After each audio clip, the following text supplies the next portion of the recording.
Tu vas aller à ce mariage, que ça te plaise ou non, Laura. Si tu le manques, j'arrête de payer pour tes études. Tu m'as bien entendu? La voix de mon père crépitait dans le téléphone, tranchante et sans appel. J'étais assise dans mon appartement à Portland, en Oregon, fixant la lettre d'acceptation sur mon bureau, celle dont personne dans ma famille ne connaissait l'existence. C'était pour un programme de master en génie de l'environnement, quelque chose que j'avais obtenu entièrement par mon propre mérite. Je m'appelle Laura et j'ai 22 ans. Pendant la majeure partie de ma vie, j'ai été la fille invisible dans une famille qui n'avait Dieu que pour une seule personne, ma sœur cadette, Jessica. C'était l'enfant chéri. Celle qui ne pouvait rien faire de mal. Celle dont chaque réussite était célébrée comme une fête nationale. Moi, j'étais juste le plan de secours. La déception. Celle qui existait pour que Jessica paraisse meilleure en comparaison. Le mariage pour lequel mon père me menaçait était le grand jour de Jessica. Elle épousait Trevor, un type issu d'une famille riche qui travaillait dans l'immobilier commercial. Je l'avais rencontré exactement 2 fois, et les 2 fois, il m'avait regardé comme si je faisais partie des meubles. Ils étaient parfaits l'un pour l'autre de cette façon. Tous deux si égocentriques qu'ils pouvaient à peine voir au-delà de leur propre reflet. « Papa, j'ai des examens cette semaine-là », ai-je dit, même si c'était un mensonge. J'avais déjà obtenu mon diplôme 3 semaines plus tôt, avec la mention très bien, en génie de l'environnement. J'avais traversé cette estrade avec les honneurs, j'avais été nommé major de ma promotion et j'avais accepté une offre d'emploi avec un salaire de départ de $110 000 par an. Aucun d'eux ne le savait parce que je ne leur avais rien dit. J'avais cessé de partager mes réussites avec ma famille il y a des années, quand j'ai réalisé qu'ils s'en moquaient. Les examens peuvent attendre, a-t-il lancé sèchement. Le mariage de ta sœur n'a lieu qu'une fois. Tu penses que ta mère et moi avons lutté pour te payer tes études afin que tu puisses manquer les obligations familiales? Cette phrase m'a fait rire, même si je l'ai gardée pour moi. Lutter?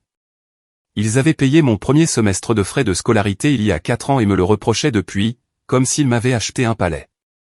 Après ce premier semestre, j'avais contracté des prêts, occupé 3 emplois à temps partiel et postulé à toutes les bourses que je pouvais trouver.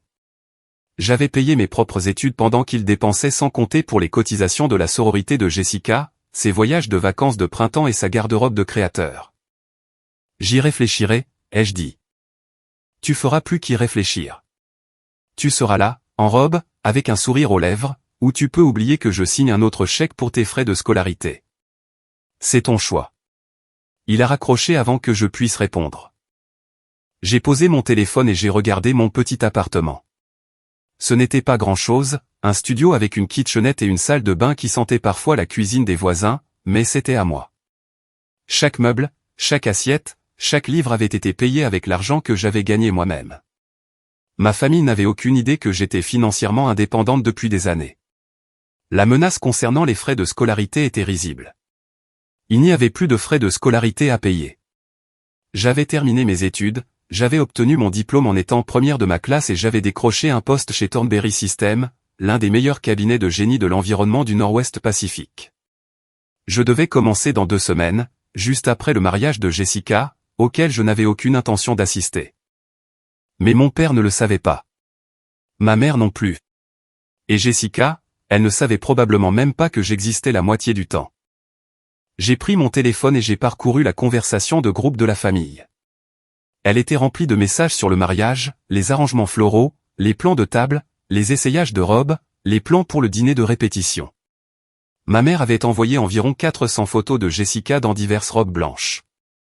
Chacune accompagnée de commentaires élogieux sur sa beauté éblouissante, sur la chance de Trevor, sur le fait que c'était le plus beau jour de leur vie.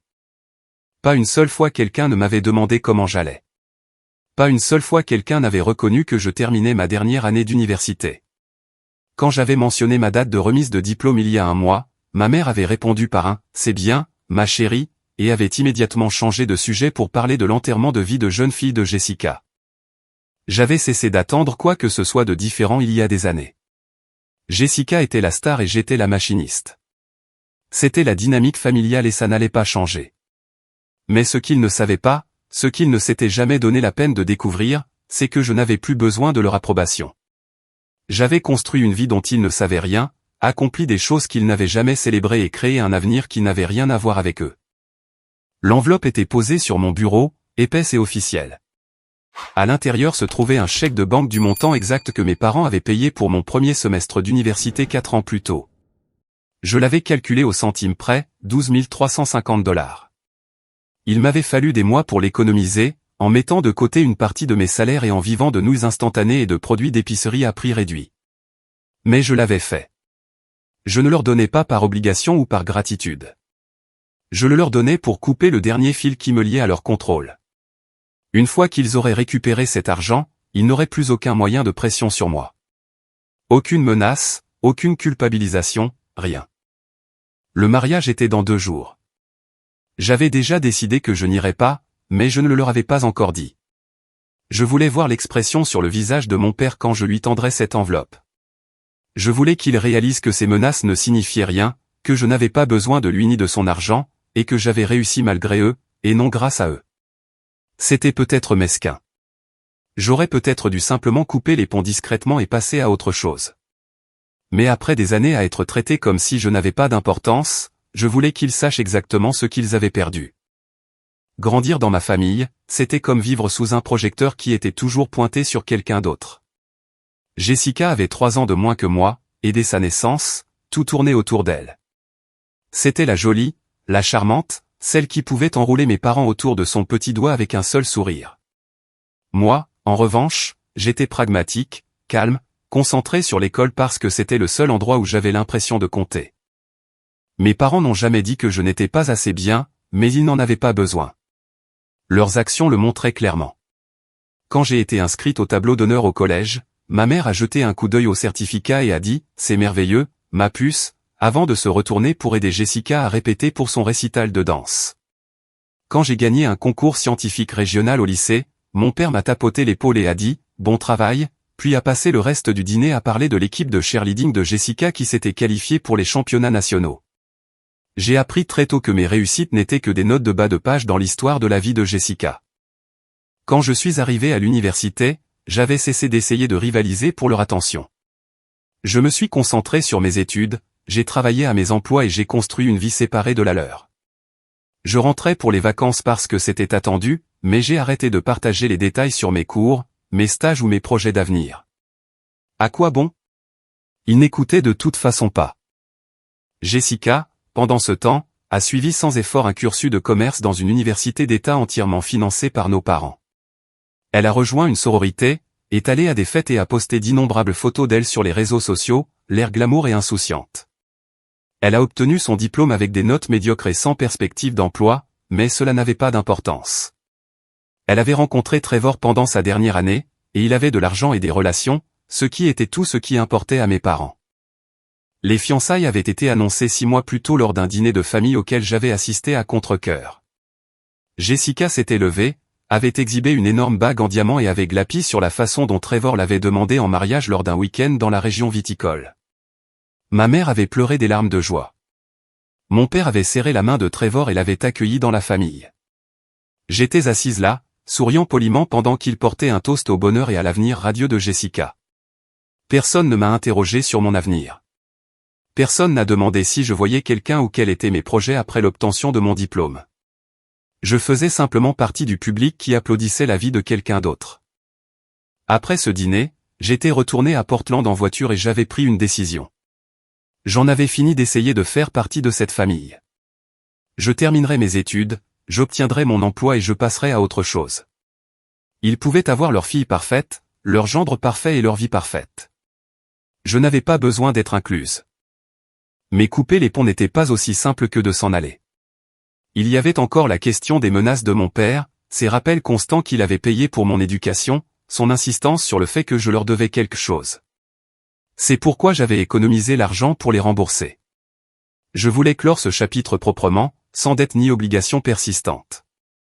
La veille du mariage, ma mère a appelé. J'étais en train de mettre l'enveloppe dans mon sac, vérifiant que tout était en ordre, quand son nom a clignoté sur mon écran.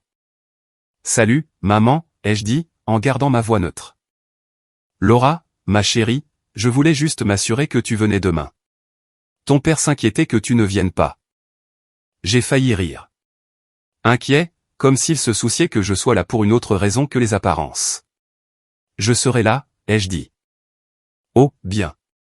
Jessica sera si heureuse. Elle a demandé de tes nouvelles. C'était un mensonge. Jessica n'avait pas demandé de mes nouvelles depuis des années. Mais je n'ai pas relevé le mensonge de ma mère. Ça ne servait à rien. À quelle heure commence la cérémonie, ai-je demandé, même si je le savais déjà. À 15 heures, mais nous faisons des photos avant, donc la famille doit être là pour 13 heures. Tu seras là pour 13 heures, n'est-ce pas? Je serai là. Et tu porteras quelque chose de joli. Jessica veut que tout le monde soit sur son 31. Bien sûr, elle le voulait. J'ai jeté un coup d'œil à la simple robe bleu marine suspendue dans mon placard. Elle était parfaitement appropriée pour un mariage, mais je savais qu'elle ne répondrait pas aux normes de Jessica. Elle ferait probablement un commentaire désobligeant sur le fait que j'aurais dû faire plus d'efforts. J'aurais l'air bien, maman. D'accord, ma chérie. On se voit demain. Et Laura? Oui. Essaie d'être heureuse pour ta sœur, d'accord? C'est son jour spécial. J'ai raccroché sans répondre.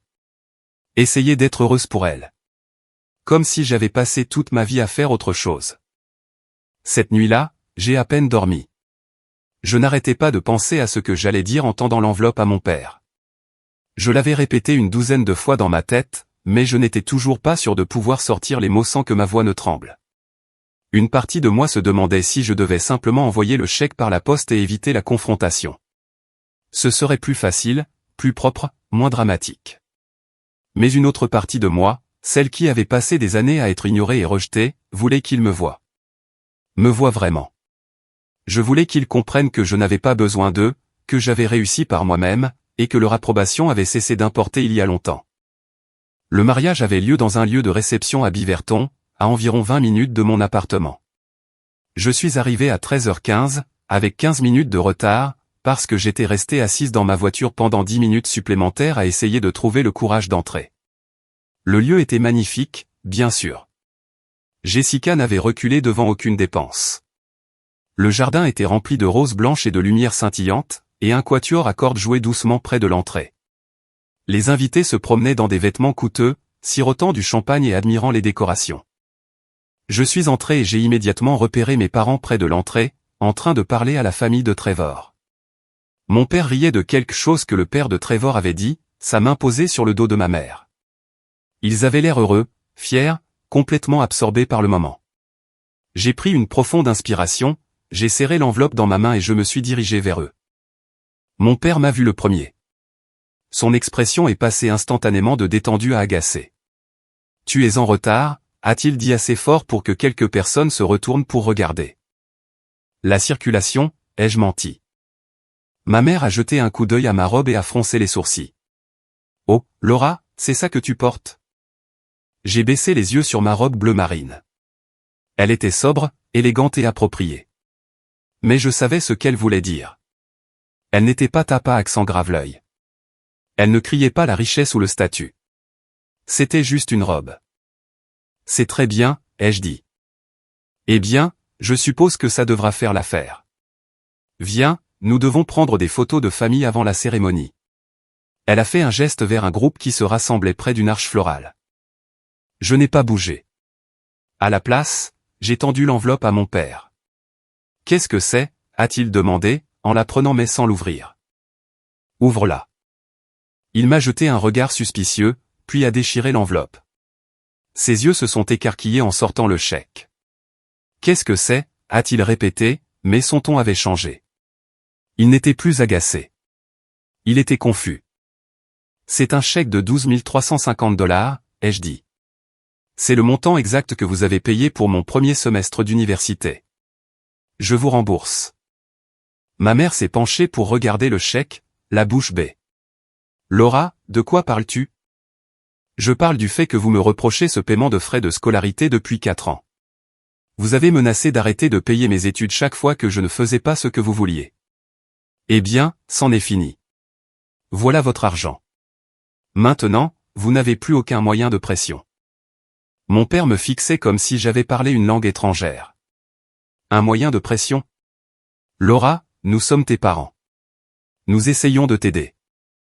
M'aider ? J'ai laissé échapper un petit rire amer. Vous avez payé pour un semestre et ensuite vous avez agi comme si vous aviez financé toutes mes études. J'ai payé le reste moi-même, prêt, bourse, 3 emplois. J'ai tout fait toute seule pendant que vous couvriez Jessica d'argent comme si c'était des confettis. Ce n'est pas juste, a dit ma mère, la voix s'élevant. Nous t'avons toujours soutenu. Non, vous ne l'avez pas fait. Vous avez soutenu Jessica. Je n'étais qu'une pensée secondaire. Les gens commençaient à nous regarder maintenant. Je pouvais voir les invités interrompre leur conversation, tournant la tête vers nous. Le visage de mon père est devenu rouge et il s'est approché, baissant la voix. Ce n'est ni le moment ni l'endroit pour cette conversation. Ta sœur est sur le point de se marier. Je sais. Et je ne reste pas. Quoi? Je ne reste pas pour le mariage. Je suis venu ici pour vous donner ce chèque et pour vous dire que j'en ai fini. Fini de prétendre que je fais partie de cette famille. Fini d'être invisible. Fini de vous laisser me traiter comme si je ne comptais pas. Ma mère a tendu la main comme si elle allait m'attraper le bras, mais j'ai reculé. Laura, tu es ridicule. Tu ne peux pas simplement partir. Regarde-moi faire. Je me suis retourné et j'ai commencé à marcher vers la sortie. Mon père a crié après moi, sa voix tranchante et autoritaire, « Laura, reviens ici tout de suite. » Je ne me suis pas arrêté. J'ai continué à marcher, le cœur battant, les mains tremblantes, mais mes pas étaient assurés.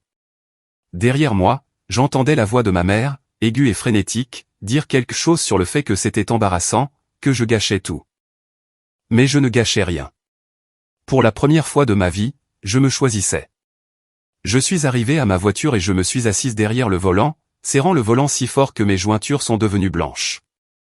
Une partie de moi s'attendait à ce que mon père me poursuive en furie pour exiger que je revienne, pour me menacer de quelque chose de nouveau, mais il ne l'a pas fait. J'ai démarré le moteur et j'ai quitté le parking, laissant le lieu de réception et ma famille derrière moi.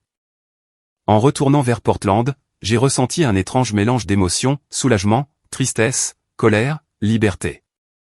J'avais passé si longtemps à essayer de gagner l'approbation de mes parents, à essayer de prouver que je valais leur attention.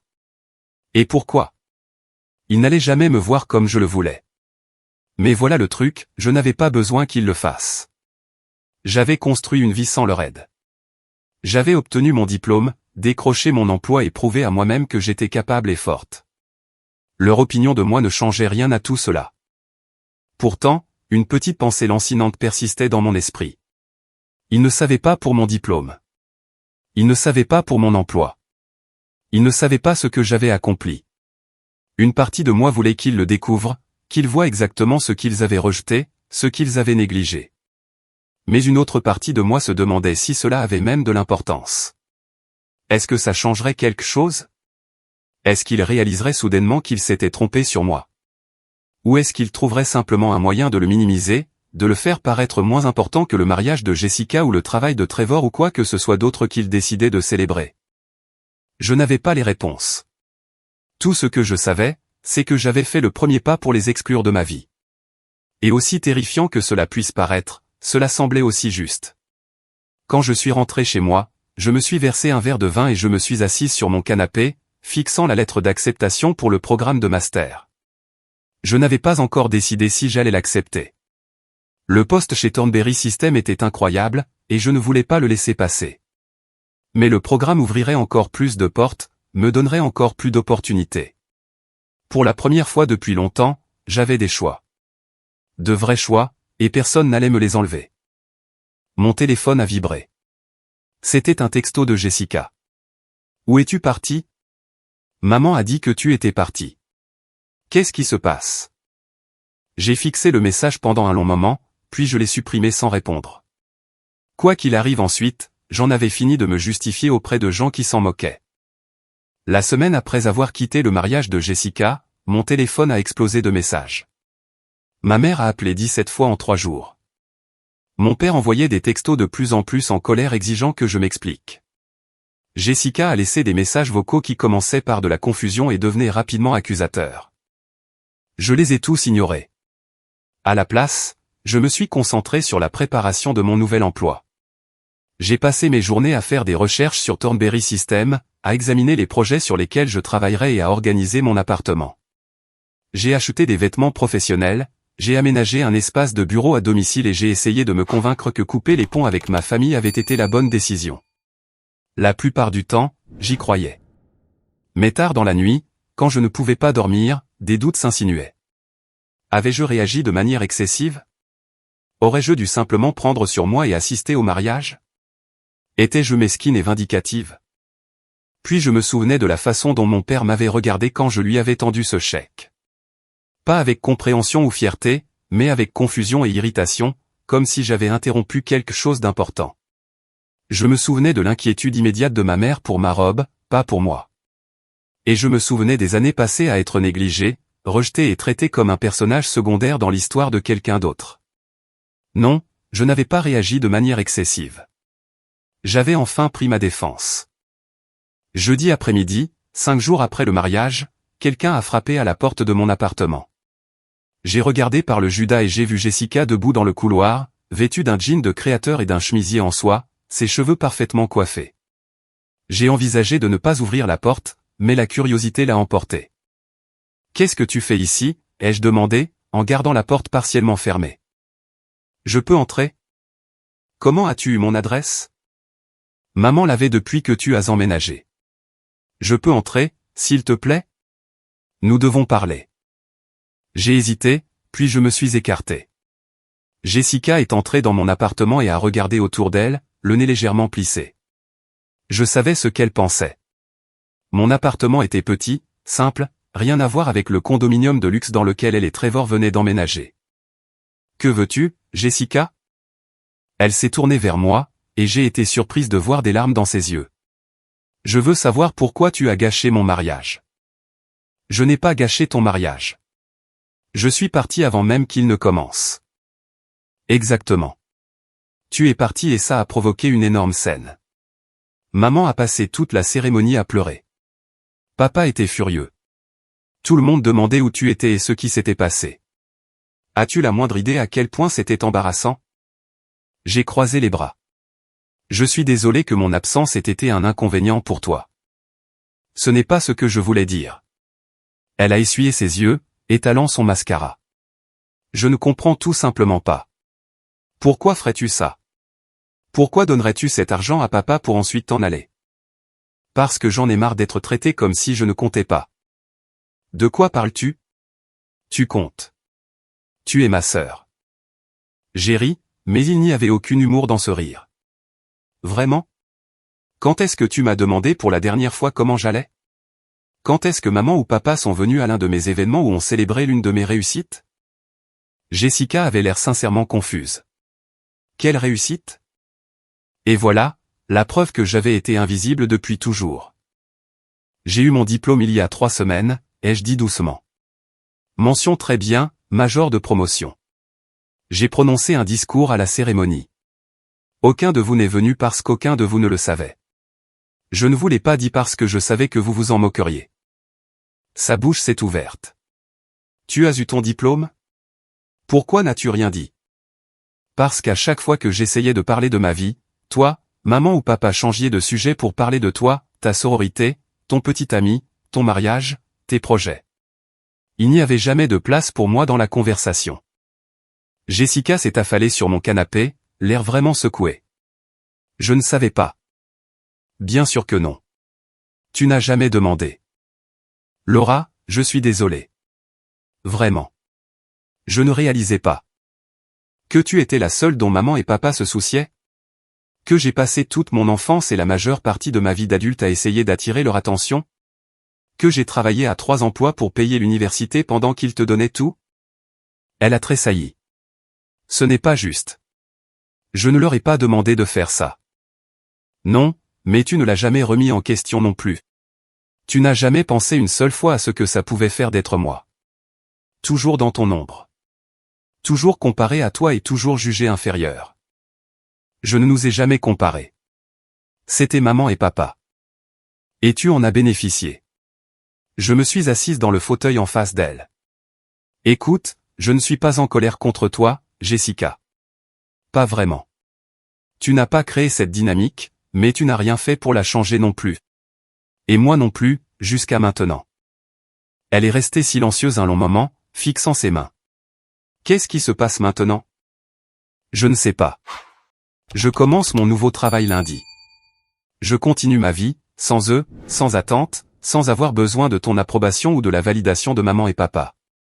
Si tu veux faire partie de ma vie, il va falloir que tu t'intéresses réellement à ma vie, pas seulement que tu apparaisses quand ça t'arrange. Jessica a hoché la tête lentement. Je peux essayer. Je veux essayer. Alors commence par écouter.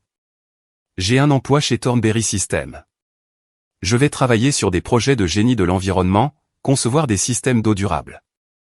Je gagne un salaire à 6 chiffres. J'envisage aussi un programme de master qui me permettrait de me spécialiser en politique environnementale. Ses yeux se sont écarquillés. Laura, c'est incroyable. Je n'en avais aucune idée. Personne ne le savait parce que personne n'a demandé. Elle s'est levée, l'air incertain. Je devrais y aller. Trevor attend dans la voiture. Mais Laura, je suis vraiment désolé, et je suis fier de toi. Pour ce que ça vaut. Je l'ai raccompagnée jusqu'à la porte. Alors qu'elle sortait dans le couloir, elle s'est retournée. Vas-tu parler à maman et papa? Je ne sais pas. Peut-être un jour, mais pas maintenant. J'ai besoin d'espace. Elle a hoché la tête et est partie. J'ai fermé la porte et je me suis appuyé contre elle, me sentant épuisé. La conversation avait été émotionnellement drainante, mais elle avait aussi semblé nécessaire. Peut-être que Jessica ferait vraiment un effort. Peut-être pas. Quoi qu'il en soit, j'avais dit ce que j'avais à dire. Mon téléphone a vibré. C'était un texto de mon père. Ta mère est dévastée.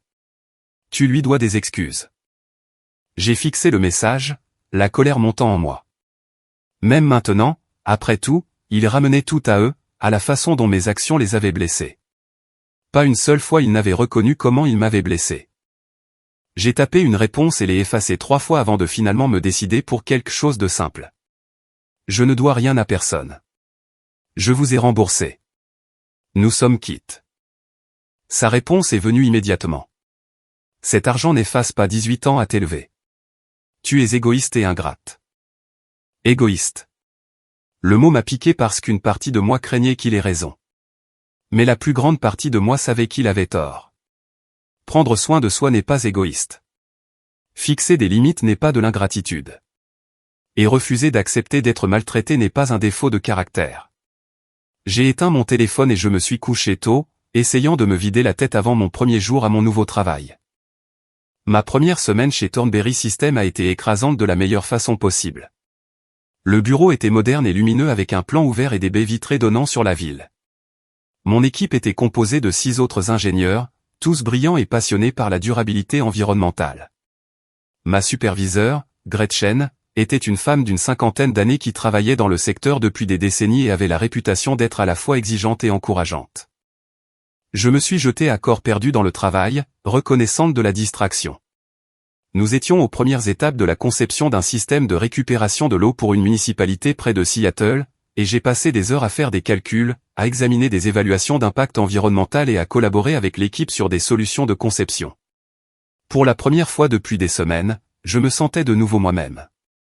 Pas la fille de quelqu'un ou la sœur de quelqu'un, juste Laura, une ingénieure faisant un travail qui comptait. Vendredi après-midi, Gretchen m'a appelé dans son bureau.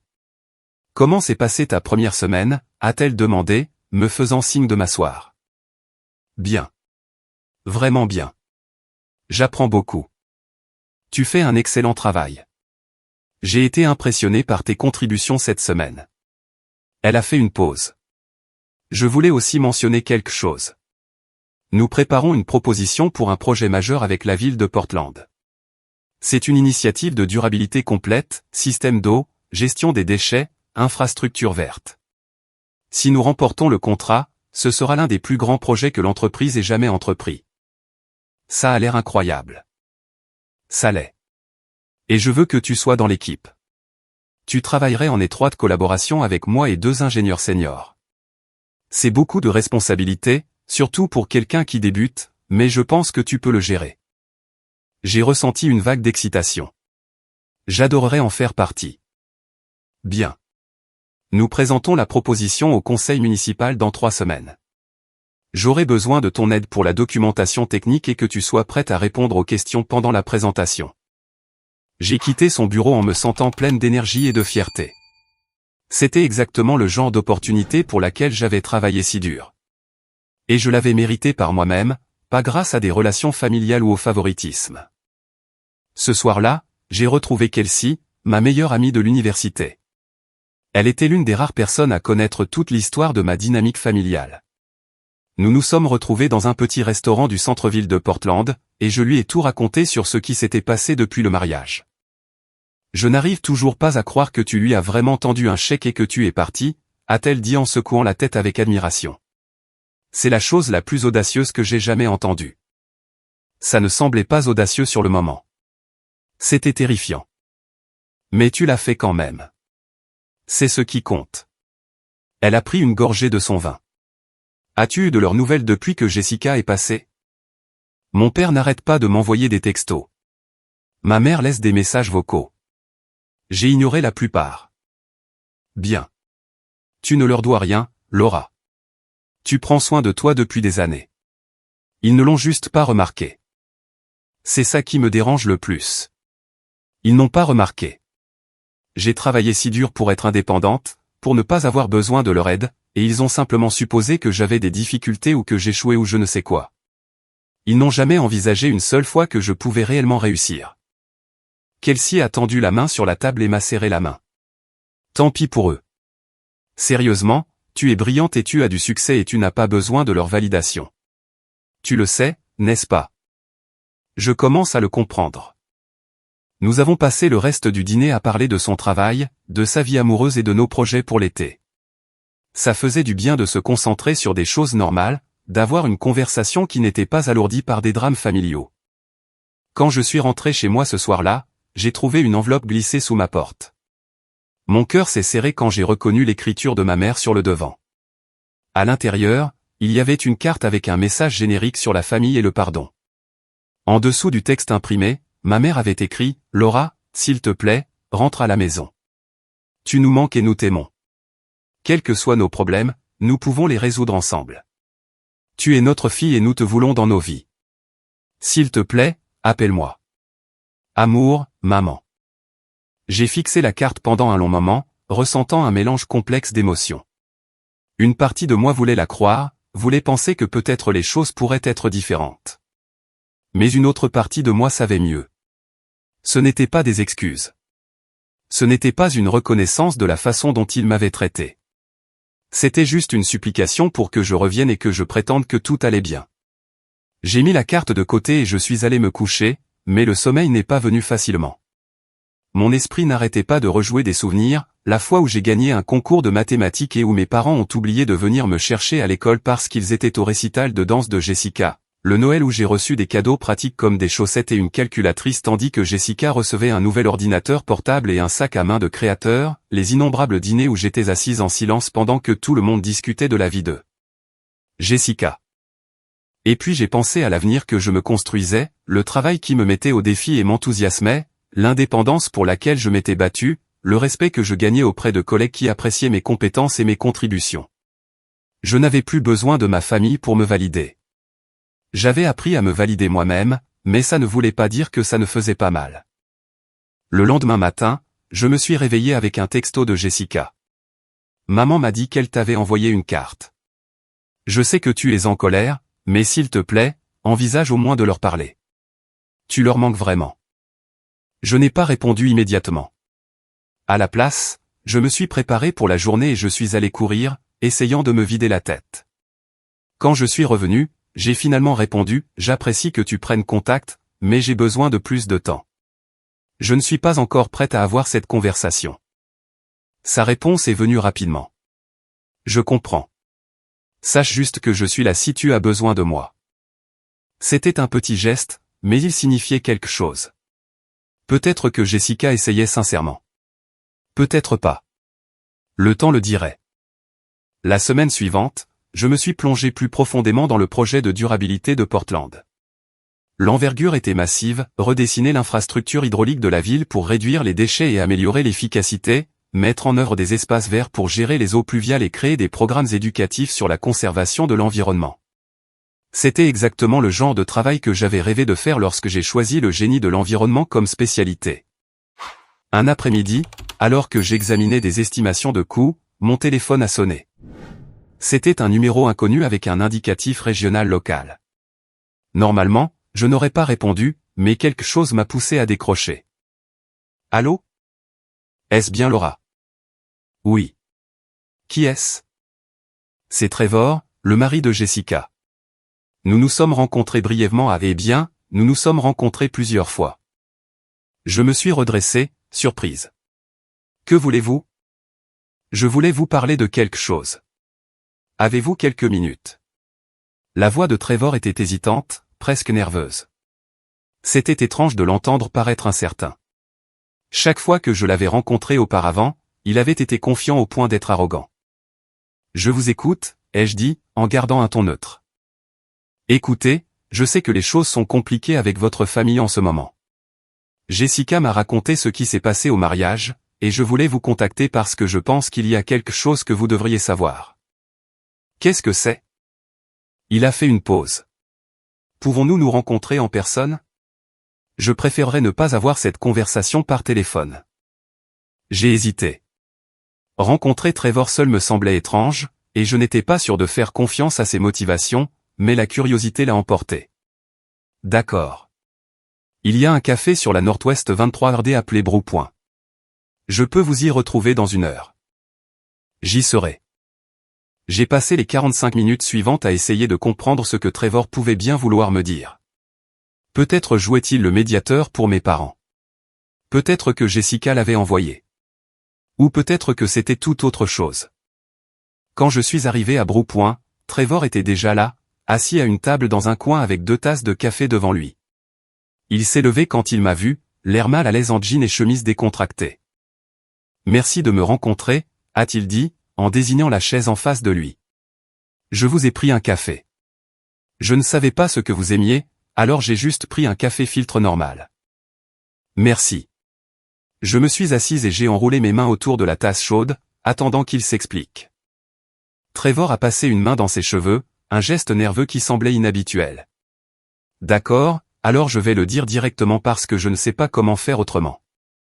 Vos parents ont menti à Jessica et à moi sur leur situation financière. J'ai froncé les sourcils. Que voulez-vous dire?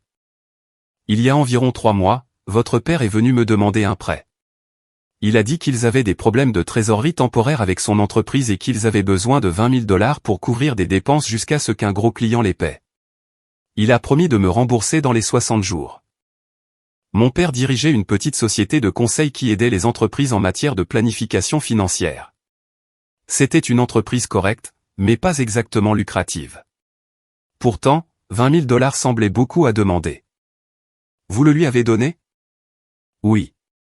Il fait partie de la famille et je voulais aider, mais les 60 jours sont passés. Et quand j'ai demandé des nouvelles, il n'arrêtait pas de trouver des excuses. D'abord, c'était que le paiement du client était retardé. Ensuite, c'était qu'ils avaient eu des dépenses imprévues. Finalement, il m'a dit qu'il me rembourserait après le mariage de Jessica. Laissez-moi deviner, il ne vous a pas remboursé. Non. Et quand je l'ai pressé à ce sujet la semaine dernière, il m'a dit qu'il avait en fait besoin de 15 000 $ de plus pour maintenir l'entreprise à flot. Il a dit que si je ne les aidais pas, il pourrait tout perdre. Je me suis adossé à ma chaise, digérant cette information. Alors, qu'est-ce que cela a à voir avec moi? Jessica a mentionné que vos parents ont payé vos études universitaires.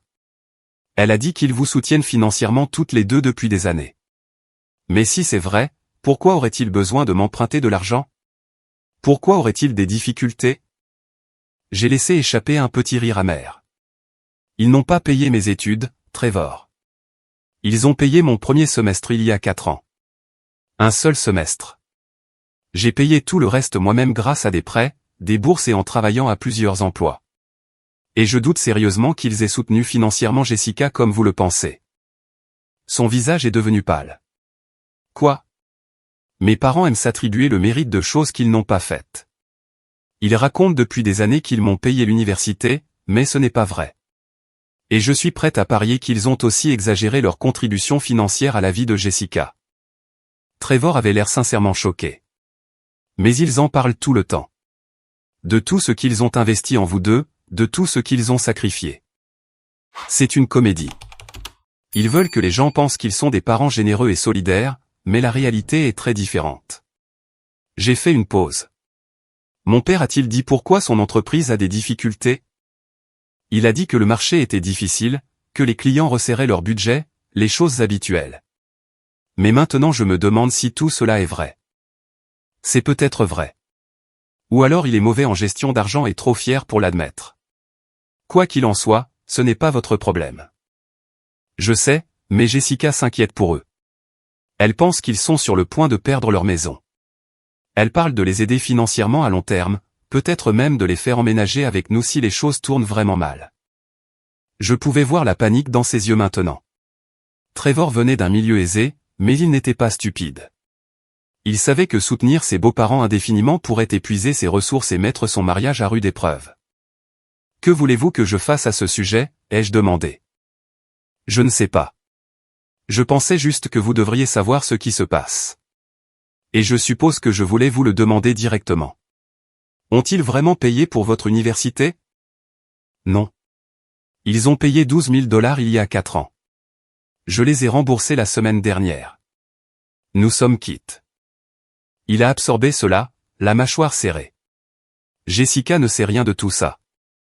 Alors peut-être que vous devriez le lui dire. Je ne suis pas sûr qu'elle me croira.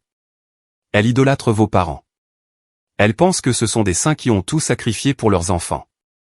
C'est parce qu'elle est la seule à avoir réellement bénéficié de leur sacrifice, réel ou imaginaire. J'ai pris une gorgée de mon café. Écoutez, Trevor, je ne peux pas vous aider avec ça. J'ai coupé les ponts avec ma famille pour une raison. Si vous voulez connaître la vérité sur leurs finances, vous allez devoir enquêter vous-même. Demandez des documents, des relevés bancaires, des registres d'entreprise. Ne vous contentez pas de leurs paroles. Vous avez raison. Je sais que vous avez raison. C'est juste que... ce n'est pas ce pourquoi j'ai signé. Bienvenue dans mon monde. Nous sommes restés en silence un moment. Puis Trevor a dit, pour ce que ça vaut, je pense que vous avez fait ce qu'il fallait. Quitter le mariage, fixer des limites.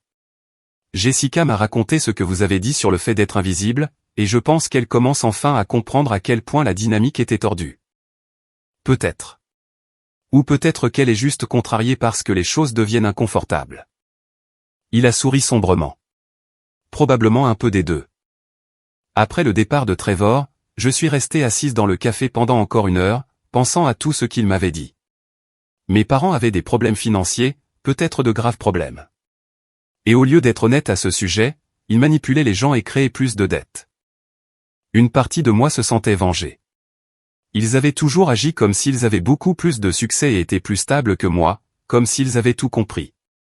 Il s'est avéré qu'ils étaient juste meilleurs pour cacher leurs problèmes. Mais une autre partie de moi se sentait triste. Mes parents avaient dépensé tellement d'énergie à maintenir les apparences, à prétendre être quelque chose qu'ils n'étaient pas, qu'ils avaient perdu de vue ce qui comptait vraiment, et maintenant ils en payaient le prix. J'ai sorti mon téléphone et j'ai regardé le dernier texto que mon père m'avait envoyé. Tu es égoïste et ingrate. J'ai tapé une réponse. Je suis au courant de l'argent que tu as emprunté à Trevor. Je sais que l'entreprise a des difficultés. Si tu as des problèmes, sois honnête à ce sujet au lieu de me reprocher de fixer des limites. Je ne reviendrai pas pour te sauver.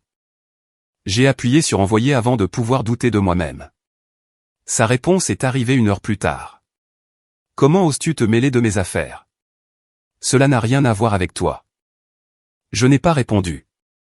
Il n'y avait plus rien à dire. Ce soir-là, Jessica m'a appelé. J'ai failli ne pas répondre, mais quelque chose m'a poussé à décrocher. Trevor m'a parlé de l'argent, a-t-elle dit sans préambule. C'est vrai pour l'université? Oui. Pourquoi ne me l'as-tu pas dit? Est-ce que ça aurait changé quelque chose?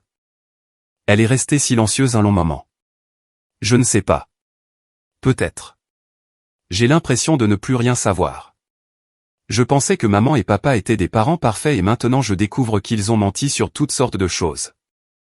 Ils ne sont pas parfaits, Jessica. Personne ne l'est. Mais ils ont utilisé leur prétendue générosité comme moyen de pression pendant des années, et j'ai fini de jouer le jeu.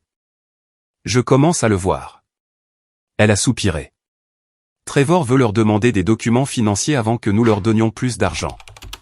Je pense qu'il a raison, mais je ne sais pas comment aborder le sujet sans qu'il se fâche. C'est entre toi et Trevor. Je ne peux pas t'aider avec ça. Je sais. C'est juste que... Je voulais que tu saches que je te crois sur tout et que je suis désolé de ne pas l'avoir vu plus tôt. C'était la chose la plus proche de véritables excuses que j'avais reçues de quiconque dans ma famille. Ça ne réglait pas tout, mais c'était quelque chose. Merci, Jessica. Après avoir raccroché, je me suis assise sur mon canapé et j'ai fixé le plafond, me sentant émotionnellement épuisé. Les 3 dernières semaines avaient été un tourbillon de confrontations, de révélations et de décisions. J'avais coupé les ponts avec mes parents, commencé un nouveau travail et regardé la façade soigneusement construite de ma famille commencer à s'effondrer. Et à travers tout cela, j'étais resté fidèle à moi-même. J'avais fixé des limites. J'avais exigé le respect. J'avais refusé de les laisser me faire sentir petite. Ce n'était pas facile. Ce n'était pas confortable, mais c'était nécessaire. Mon téléphone a vibré avec un texto de Kelsey. « Comment tu tiens le coup ?» J'ai souri et j'ai répondu. « Je vais bien. Mieux que bien, en fait. Je suis enfin libre. » 3 semaines après ma conversation avec Trevor, j'étais plongé dans les préparatifs de la présentation du projet de durabilité de Portland. Notre équipe avait élaboré une proposition complète qui incluait des spécifications techniques détaillées, des analyses de coûts, des projections d'impact environnemental et des calendriers de mise en œuvre. C'était l'un des meilleurs travaux auxquels j'avais jamais participé, et j'étais fier de ce que nous avions créé. La présentation était prévue pour un jeudi après-midi à l'hôtel de ville. Le conseil municipal serait présent, ainsi que des représentants de plusieurs autres entreprises en compétition pour le contrat. L'enjeu était de taille et j'avais passé la semaine précédente à répéter mes parties de la présentation jusqu'à ce que je puisse les réciter dans mon sommeil. Mercredi soir, la veille de la présentation, mon téléphone a sonné. C'était ma mère.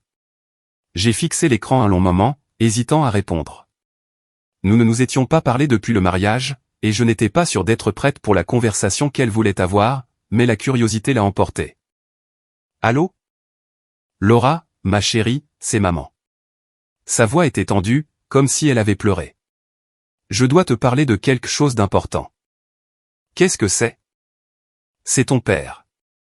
Il a eu une crise cardiaque. Mon estomac s'est noué. Quoi ? Quand ? Cet après-midi. Il s'est effondré au bureau.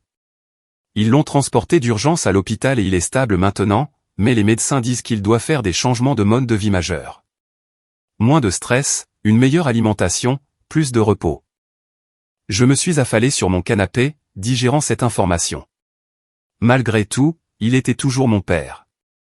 La pensée qu'il ait une crise cardiaque m'effrayait plus que je ne voulais l'admettre. Est-ce qu'il va s'en sortir ? Il le pense. Mais Laura, nous devons parler de son entreprise. Avec lui à l'hôpital, quelqu'un doit intervenir et aider à gérer les choses, au moins temporairement. Et avec tout ce qui s'est passé, je pensais que peut-être tu pourrais. Non. Laura, s'il te plaît. Je sais que les choses ont été difficiles entre nous, mais ton père a besoin d'aide. L'entreprise est en difficulté, et si personne n'intervient, nous pourrions tout perdre. Alors engagez quelqu'un ou demandez à Jessica. Jessica ne connaît rien à la gestion d'entreprise et nous n'avons pas les moyens d'engager quelqu'un. Tu es la seule à avoir les compétences et les connaissances pour nous aider à traverser ça. J'ai fermé les yeux, sentant le poids familier de la culpabilité et de l'obligation. C'était exactement ce qu'ils avaient toujours fait. Attendre qu'il y ait une crise, puis s'attendre à ce que je la résolve. Maman, je suis désolé que papa soit malade. Vraiment. Mais je ne peux pas tout laisser tomber pour sauver son entreprise. J'ai ma propre carrière, mes propres responsabilités. Ta carrière peut attendre. C'est la famille. La famille, ça marche dans les deux sens. Vous ne pouvez pas m'ignorer pendant des années et ensuite vous attendre à ce que j'accoure quand vous avez besoin de quelque chose. Nous ne t'avons jamais ignoré, Laura. Nous t'avons toujours aimé et soutenu. Ce n'est pas vrai, et tu le sais. Vous avez payé pour un semestre d'université et me l'avez reproché pendant 4 ans. Vous avez méprisé mes réussites, négligé mes difficultés et avez clairement montré que seule Jessica comptait. Et maintenant que vous avez besoin de quelque chose de ma part, soudain je suis importante. Ce n'est pas juste. Nous avons fait de notre mieux. Peut-être, mais votre mieux n'était pas suffisant, et je ne vais pas sacrifier ma vie pour résoudre vos problèmes. Elle est restée silencieuse un moment.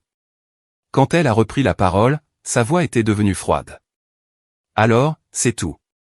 Tu vas juste nous abandonner quand nous avons le plus besoin de toi. Je ne vous abandonne pas. Je fixe des limites. Si vous avez besoin d'aide pour l'entreprise de papa, engagez un consultant. Si vous avez besoin de soutien émotionnel, appelez Jessica. Mais ne me demandez pas de renoncer à tout ce pourquoi j'ai travaillé pour vous tirer d'affaire. Très bien. Je vois que nous ne pouvons pas compter sur toi. Je trouverai autre chose. Elle a raccroché avant que je puisse répondre. Je suis resté assise là, tenant mon téléphone, me sentant secoué. Une partie de moi se demandait si j'avais fait le mauvais choix, si j'étais trop dur, mais une autre partie de moi savait que j'avais fait ce qu'il fallait. Je ne pouvais pas continuer à me sacrifier pour des gens qui ne m'appréciaient que lorsqu'ils avaient besoin de quelque chose. Cette nuit-là, j'ai à peine dormi. Mon esprit n'arrêtait pas de rejouer la conversation avec ma mère, imaginant les pires scénarios où mon père mourait et ma famille me blâmait de ne pas avoir aidé. Mais je me rappelais aussi toutes les fois où il m'avait rejeté, toutes les façons dont il m'avait fait sentir sans valeur. Je ne pouvais pas laisser la culpabilité me manipuler pour que je revienne. Le lendemain matin, je me suis levé tôt et j'ai enfilé ma meilleure tenue professionnelle, un tailleur gris anthracite avec un chemisier crème. Je me suis coiffé soigneusement, j'ai appliqué un maquillage minimal et j'ai vérifié mon reflet dans le miroir. J'avais l'air confiante, capable, comme quelqu'un qui avait sa place dans une salle remplie de fonctionnaires municipaux et de chefs d'entreprise. Au bureau, mon équipe s'est réunie pour une dernière répétition de la présentation. Gretchen nous a fait un discours d'encouragement sur le fait de rester calme et confiant, de répondre directement aux questions et de nous souvenir que nous avions la meilleure proposition. Vous avez tous fait un travail incroyable là-dessus, a-t-elle dit, en nous regardant chacun à notre tour. Le conseil aurait de la chance de travailler avec nous. Souvenez-vous de ça. Nous sommes arrivés à l'hôtel de ville 30 minutes en avance et nous nous sommes installés dans la salle de conférence. L'espace était impressionnant, au plafond, boiserie, une longue table où siégeraient les membres du conseil. D'autres entreprises installaient également leurs présentations, et j'ai reconnu quelques concurrents de conférences du secteur. À 14 heures précises, les membres du conseil sont entrés et ont pris place. Ils étaient 7, un mélange d'hommes et de femmes âgés de 30 à 60 ans. La présidente du conseil, une femme nommée Diane, a ouvert la séance. Merci à tous d'être ici aujourd'hui. Nous allons entendre les présentations de 4 entreprises en compétition pour le contrat de l'initiative de durabilité de Portland. Chaque entreprise disposera de 30 minutes pour présenter, suivi de 15 minutes de questions. Commençons par Thornberry System. Gretchen s'est levée et a entamé la première partie de notre présentation, décrivant la portée et la vision du projet. Puis elle a passé la parole à Marcus, l'un des ingénieurs seniors, qui a détaillé les spécifications techniques pour la refonte de l'infrastructure hydraulique. Quand ce fut mon tour, je me suis levé et je me suis approché de l'écran où nos diapositives étaient affichées. Mon cœur battait la chamade, mais j'ai gardé ma voix stable. Bonjour. Je suis Laura et je vais discuter de l'évaluation de l'impact environnemental et des mesures de durabilité à long terme pour ce projet. J'ai cliqué sur la première diapositive qui montrait les chiffres prévus de conservation de l'eau sur une période de 20 ans. J'avais passé des heures sur ces calculs, vérifiant chaque chiffre, m'assurant que nos prédictions étaient à la fois ambitieuses et réalistes. Selon nos modèles, la mise en œuvre de ce système de récupération de l'eau réduirait la consommation d'eau municipale de 32% au cours des 5 premières années, ce chiffre passant à 48% d'ici la 10e année, à mesure que le système atteindra son optimisation complète. Je les ai guidés à travers les données, expliquant la méthodologie, abordant les préoccupations potentielles et soulignant les avantages environnementaux. Pendant que je parlais, je pouvais voir certains membres du conseil hocher la tête, prendre des notes, se pencher en avant avec intérêt. Quand j'ai terminé ma section, j'ai rendu la présentation à Gretchen, qui a conclu avec les projections budgétaires et les calendriers de mise en œuvre. La présentation entière a duré exactement 28 minutes. Merci, a dit Diane. Maintenant, nous ouvrons la parole aux questions. Les questions sont venues rapidement et intensément. Les membres du conseil voulaient en savoir plus sur les exigences en matière de permis, les délais de construction, les coûts de maintenance et l'impact sur la communauté. Notre équipe a répondu à chaque question avec fluidité, s'appuyant sur des semaines de préparation et de recherche. Un membre du conseil, un homme d'une cinquantaine d'années nommé Georges, s'est concentré spécifiquement sur la section de l'impact environnemental. Laura, vos projections sont impressionnantes, mais elles semblent optimistes. Que se passe-t-il si nous n'atteignons pas ces chiffres de conservation? Quel est le plan de secours? J'avais anticipé cette question. Nous avons intégré des estimations prudentes à chaque étape. La réduction de 32% en année 5 suppose des taux d'adoption standards et des conditions météorologiques typiques. Même dans le pire des scénarios, disons une adoption publique plus lente ou une année particulièrement humide qui réduit l'urgence de la conservation, nous verrions toujours une réduction minimale de 20%.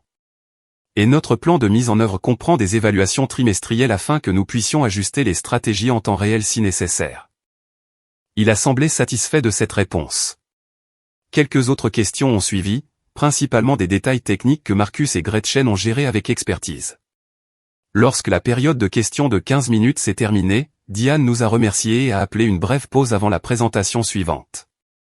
Nous avons rassemblé nos affaires et nous sommes sortis dans le couloir. Gretchen avait un immense sourire aux lèvres. C'était excellent. Vous avez tous été fantastiques, surtout toi, Laura. Tu as géré ces questions environnementales comme une pro. Merci. J'étais nerveuse pour cette partie. Ça ne s'est pas vu. Tu as paru confiante et compétente, exactement ce qu'ils ont besoin de voir. Nous avons attendu pendant que les 3 autres entreprises présentaient. J'ai essayé de me concentrer sur l'examen de notre proposition, à la recherche de faiblesses au cas où nous devrions soumettre des révisions, mais mon esprit n'arrêtait pas de vagabonder.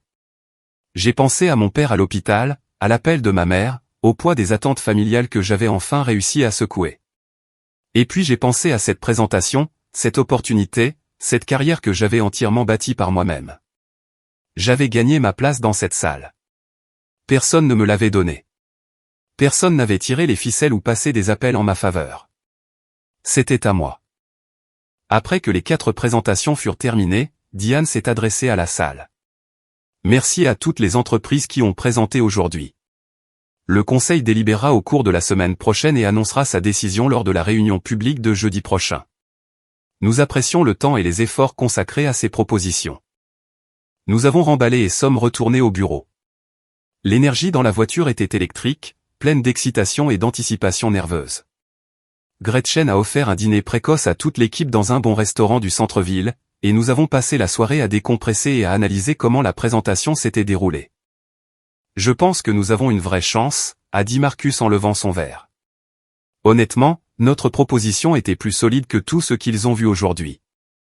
Ne soyez pas trop confiants, a prévenu Gretchen, mais elle souriait. Mais oui, je pense que nous avons bien réussi. Maintenant, nous attendons.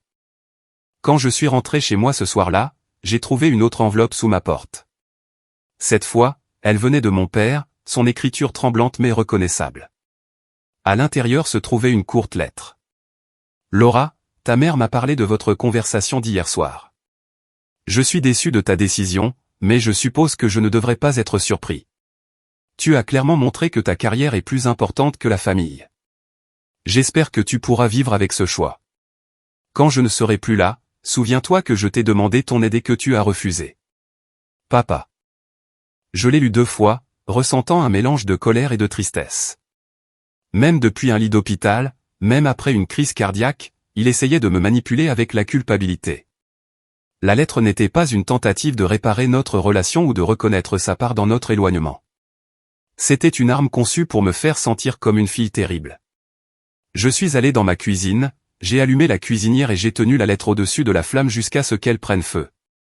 Je l'ai laissée tomber dans l'évier et je l'ai regardée brûler, le papier se recroquevillant et noircissant, ses mots se transformant en cendres. Je n'allais plus porter sa culpabilité. La semaine suivante s'est écoulée lentement. Chaque jour au travail ressemblait à l'attente des résultats d'un examen. Nous avions soumis notre proposition, fait de notre mieux, et maintenant la décision n'était plus entre nos mains. J'ai essayé de me concentrer sur d'autres projets, mais il était difficile de se concentrer. Mardi soir, Jessica a appelé. « Salut », a-t-elle dit, « j'ai entendu parler de papa. Maman a dit que tu avais refusé d'aider avec l'entreprise. Ce n'est pas exactement ce qui s'est passé, mais soit. Je n'appelle pas pour te faire la morale. En fait, je voulais te dire que Trevor et moi avons parlé à maman et papa de leurs finances. Nous avons demandé à voir des relevés bancaires et des registres d'entreprise. Et c'est pire que ce que nous pensions. L'entreprise de papa perd de l'argent depuis plus d'1 an. Ils vivent à crédit et avec des prêts, utilisant de nouvelles dettes pour rembourser les anciennes. Ils ont de sérieux problèmes. Que allez-vous faire? Trevor organise une rencontre avec un conseiller financier, quelqu'un qui peut les aider à restructurer leurs dettes et peut-être à déclarer faillite si nécessaire. Nous organisons également une réunion avec un courtier en affaires pour voir si l'entreprise de papa a une quelconque valeur à la vente. Cela semble être la bonne chose à faire. Oui. Et Laura? Trevor leur a demandé directement pour tes frais de scolarité. Papa a admis qu'il n'avait payé qu'un seul semestre. Maman a essayé de le défendre, en disant qu'ils avaient prévu de payer plus mais qu'ils ne pouvaient pas se le permettre. Mais le fait est qu'ils nous ont menti, à leurs amis. Probablement à eux-mêmes. Je suis désolé de ne pas t'avoir cru plus tôt. Ce n'est pas grave. Tu as cru ce qu'ils t'ont dit. Ce n'est pas ta faute. Si, un peu, quand même. J'aurais dû être plus attentive. J'aurais dû te poser des questions sur ta vie au lieu de simplement supposer que tout allait bien. Elle a fait une pause. Je sais que les choses sont encore compliquées entre nous, mais je veux essayer d'avoir une vraie relation avec toi. Pas le faux truc de sœur où on ne se voit qu'aux vacances. Apprendre à se connaître vraiment. J'aimerais ça aussi. Bien. On peut aller prendre un café un de ces jours? Juste nous deux. Oui, j'aimerais ça. Après avoir raccroché, je me suis sentie plus légère. Peut-être que Jessica et moi ne serions jamais super proches, mais au moins nous pouvions être honnêtes l'une avec l'autre. C'était plus que ce que nous n'avions jamais eu auparavant. Jeudi est arrivé, le jour où le conseil municipal annoncerait sa décision. La réunion était prévue à 19 h, et Gretchen a invité toute l'équipe à y assister. Nous nous sommes assis ensemble dans la zone réservée au public, regardant le conseil traiter d'abord les points de routine. Finalement, Diane est arrivée au point de l'ordre du jour que nous attendions. Ensuite, nous avons l'annonce concernant le contrat de l'initiative de durabilité de Portland. Après une délibération minutieuse et un examen de toutes les 4 propositions, le conseil a pris une décision unanime. Mon cœur battait si fort que je pouvais le sentir dans ma gorge. Le contrat sera attribué à Thornberry System. Leur proposition a démontré l'approche la plus complète de la durabilité environnementale, le calendrier le plus réaliste et la plus grande expertise technique. Félicitations à l'équipe de Thornberry. La salle de conférence a éclaté en applaudissements. Gretchen m'a attrapé la main et l'a serrée, ses yeux brillants d'excitation. Marcus souriait d'une oreille à l'autre. Le reste de l'équipe s'embrassait et se félicitait. Nous avions gagné. Les semaines suivantes ont été un tourbillon de négociations de contrats, de réunions de planification de projets et de couverture médiatique. L'initiative de durabilité de Portland était une grande nouvelle dans la communauté environnementale locale, et plusieurs médias voulaient interviewer l'équipe derrière le projet. Gretchen m'a choisi pour participer à quelques-unes de ces interviews, et je me suis retrouvé cité dans le journal et présenté dans un article d'un magazine d'affaires local sur les jeunes professionnels qui ont un impact. Un article incluait ma photo et une brève biographie mentionnant que j'avais été major de ma promotion de mon programme d'ingénierie. Le jour de sa publication, j'ai reçu un texto de Jessica. Maman a vu l'article. Elle panique. Je voulais juste te prévenir. Effectivement, 1 heure plus tard, ma mère a appelé. J'ai laissé sonner, mais j'ai écouté le message plus tard. Laura, j'ai vu l'article sur ton projet. Je ne savais pas que tu travaillais sur quelque chose de si important. Ton père et moi sommes très fiers de toi. Je sais que les choses ont été difficiles, mais nous aimerions te voir et parler de tout. S'il te plaît, rappelle-moi. J'ai supprimé le message sans répondre. 2 jours plus tard, un colis est arrivé à mon appartement. À l'intérieur se trouvait une copie encadrée de l'article de journal me mettant en vedette, accompagnée d'une carte de mes parents. Laura, nous sommes si fiers de tout ce que tu as accompli. Nous avons toujours su que tu étais capable de grandes choses. Nous espérons que tu nous donneras une chance de faire partie de ton succès. Amour, maman et papa. J'ai fixé la carte pendant un long moment, ressentant un mélange complexe d'émotions. Ils étaient fiers de moi maintenant que mon succès était public, maintenant qu'ils pouvaient s'en vanter auprès de leurs amis. Mais où était-il quand je luttais à l'université? Où était-il quand j'ai obtenu mon diplôme avec mention? Où était-il pendant les années que j'ai passées à travailler à plusieurs emplois et à étudier tard dans la nuit? Il voulait faire partie de mon succès, mais il n'avait jamais fait partie de ma lutte. J'ai mis le cadre dans un placard et j'ai jeté la carte. Ce week-end-là, j'ai retrouvé Jessica pour un café comme promis. Elle avait l'air différente, moins apprêtée, plus authentique. Nous nous sommes assises dans un coin tranquille d'un café et avons parlé pendant 2 heures de tout, notre enfance, nos parents, nos différentes expériences en grandissant dans la même maison. Je pense que j'ai été dans le déni pendant longtemps, a admis Jessica. C'était plus facile de croire que maman et papa étaient parfaits que de reconnaître à quel point les choses étaient injustes. Mais après tout ce qui s'est passé, le prêt de Trevor, la crise cardiaque de papa, la découverte de l'état de l'entreprise, je ne peux plus faire semblant. C'est difficile de voir ses parents comme des êtres humains imparfaits au lieu de figures d'autorité infaillibles. Oui. Et je me sens coupable aussi. Tu sais, coupable d'avoir bénéficié de leur favoritisme. Coupable de ne pas t'avoir défendu. Coupable d'avoir tout accepté sans poser de questions. Tu étais une enfant, Jessica. Tu ne peux pas te blâmer pour la façon dont ils ont choisi de nous traiter. Peut-être pas, mais je peux prendre la responsabilité de la façon dont je te traite maintenant. Elle m'a regardé sérieusement. Je veux que tu saches que je te vois. Je te vois vraiment.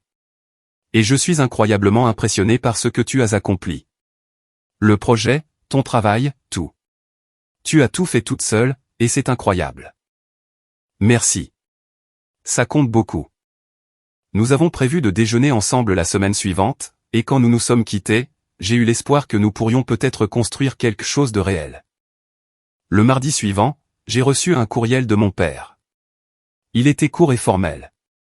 Laura, je voulais t'informer que je vends l'entreprise. La crise cardiaque a été un signal d'alarme me montrant que je dois apporter des changements importants dans ma vie. Je vais prendre ma retraite et me concentrer sur ma santé. Ta mère et moi allons également déménager dans une maison plus petite pour réduire notre fardeau financier. Je sais que notre relation a été tendue, mais j'espère que tu peux comprendre que j'ai fait de mon mieux en tant que père. Si tu es d'accord, j'aimerais que nous nous retrouvions pour un café un de ces jours pour parler. Sans pression, juste une conversation. Papa. J'ai lu le courriel 3 fois, cherchant des manipulations ou des culpabilisations, mais il semblait sincère. Pour la première fois, mon père reconnaissait que les choses avaient été tendues sans m'en blâmer. Je n'ai pas répondu immédiatement. J'avais besoin de temps pour réfléchir si je voulais avoir cette conversation, si j'étais prête à potentiellement reconstruire une sorte de relation avec mes parents. 1 mois plus tard, j'ai reçu une promotion au travail. Gretchen m'a appelé dans son bureau et m'a offert un poste de chef de projet junior, ce qui s'accompagnait d'une augmentation de salaire significative et de plus de responsabilités sur le projet de Portland. Tu as fait tes preuves, Laura. Tu es intelligente, dévouée, et tu gères bien la pression. Je pense que tu es prête pour cette nouvelle étape. J'ai accepté immédiatement, me sentant submergé de gratitude et de fierté. Ce soir-là, j'ai appelé Kelsey pour lui annoncer la nouvelle. C'est incroyable. Nous devons fêter ça. Dîner demain soir? Absolument. Et dis-moi, as-tu encore réfléchi au programme de master? La date limite de candidature approche. J'y avais pensé. Le programme signifierait 2 années d'études supplémentaires, mais il ouvrirait aussi des opportunités pour des rôles de direction en politique environnementale. Je pourrais avoir un impact encore plus grand. Je pense que je vais postuler. Je peux le faire à temps partiel tout en travaillant. Et Thornberry a un programme de remboursement des frais de scolarité. Fais-le. Tu as parcouru un si long chemin, Laura. Ne t'arrête pas maintenant. Elle avait raison. J'avais travaillé trop dur pour cesser d'avancer. J'ai passé les semaines suivantes à équilibrer mes nouvelles responsabilités au travail avec ma candidature pour le master.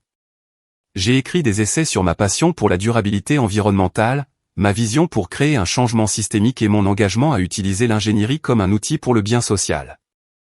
J'ai aussi finalement répondu au courriel de mon père. Papa, j'apprécie que tu aies pris contact. Je suis ouverte à prendre un café et à parler, mais j'ai besoin que tu comprennes que les choses ne peuvent pas redevenir comme avant. Si nous devons avoir une relation à l'avenir, elle doit être honnête et égale. Dis-moi quand tu es disponible. Sa réponse est arrivée le lendemain. Je comprends. Que dirais-tu de samedi prochain à 10 heures? Il y a un café près de chez moi qui s'appelle Morning Ground. J'y serai. Je suis arrivé au café 15 minutes en avance, l'estomac noué. Quand mon père est entré, je l'ai à peine reconnu. Il avait perdu du poids. Son visage était tiré, et il se déplaçait avec précaution comme quelqu'un qui se remet encore d'une maladie grave. Nous avons commandé des cafés et nous nous sommes assis à une table près de la fenêtre. Merci d'être venu, a-t-il dit. De rien. J'ai beaucoup réfléchi depuis la crise cardiaque. À ma vie, à mes choix, à mes priorités. Et j'ai réalisé que j'avais fait beaucoup d'erreurs, surtout avec toi. J'ai attendu, ne sachant pas où cela allait mener. Ta mère et moi avons mis trop de pression sur Jessica pour qu'elle soit parfaite et pas assez d'attention sur toi. Nous t'avons prise pour acquise, nous avons supposé que tu t'en sortirais bien parce que tu étais indépendante et autonome. Mais ce n'était pas juste pour toi. Tu méritais mieux. Ce n'étaient pas des excuses parfaites. Cela n'abordait pas toutes les manières spécifiques dont il m'avait blessé, mais c'était honnête et c'était un début. J'apprécie que tu dises ça. Je veux aussi que tu saches que j'ai lu les articles sur ton projet. Je n'avais aucune idée que tu faisais un travail aussi important. Je suis impressionné et je suis désolé de ne pas avoir été là pour te soutenir en cours de route. Je ne t'en ai pas parlé parce que je ne pensais pas que ça t'intéresserait. Je sais, et c'est de ma faute. Il a pris une gorgée de son café. Je ne m'attends pas à ce que tu me pardonnes ou que tu veuilles soudainement une relation proche, mais j'espère que nous pourrons repartir à zéro, peut-être construire lentement quelque chose de mieux. Nous avons parlé pendant encore une heure de ses projets de retraite, de la vente de l'entreprise et de sa santé. Ce n'était pas facile, et il y a eu des moments de tension, mais cela semblait réel d'une manière que nos conversations n'avaient jamais eu auparavant. Quand nous nous sommes séparés, je n'ai pas ressenti le poids des attentes que j'avais toujours portées autour de mes parents. Je me sentais plus légère, plus libre, comme si j'avais enfin lâché le besoin de leur approbation. Dans les mois qui ont suivi, mes parents ont fait face aux pleines conséquences de leur choix. L'entreprise s'est vendue pour bien moins que ce que mon père avait espéré, couvrant à peine une fraction de leurs dettes. Ils ont dû déclarer faillite, ce qui signifiait perdre leur maison et la plupart de leurs biens. Ils ont emménagé dans un modeste appartement et ont tout recommencé avec presque rien. Mon père a pris un emploi de consultant à temps partiel pour compléter sa petite pension, et ma mère est retournée travailler comme adjointe administrative. Le style de vie qu'ils avaient travaillé si dur à projeter, le chef d'entreprise prospère, la confortable maison de banlieue, l'illusion de stabilité financière, s'est complètement effondré. Les amis qui avaient admiré leur prétendue générosité et leur succès se sont discrètement éloignés lorsque la vérité a éclaté. Jessica a aidé là où elle le pouvait, mais elle et Trevor avaient leur propre vie à construire et ne pouvaient pas financer la reprise de mes parents. Quant à moi, j'ai continué à avancer. J'ai commencé le programme de master, j'ai excellé dans mon nouveau rôle chez Thornberry System et j'ai lentement construit une relation avec Jessica basée sur l'honnêteté plutôt que sur l'obligation. Mon père et moi nous retrouvions de temps en temps pour un café, reconstruisant soigneusement quelque chose qui ressemblait à une relation. Ma mère a mis plus de temps à se faire à l'idée, mais elle a finalement cessé d'essayer de me manipuler et a commencé à écouter réellement quand nous parlions. En repensant à ce jour au mariage de Jessica, le jour où j'ai tendu cette enveloppe à mon père et où je suis parti, j'ai réalisé qu'il ne s'agissait pas seulement de l'argent. Il s'agissait de récupérer ma valeur, de refuser d'être contrôlé et de me choisir pour la première fois de ma vie. Le chemin n'avait pas été facile, mais il avait été le mien. Et cela a fait toute la différence.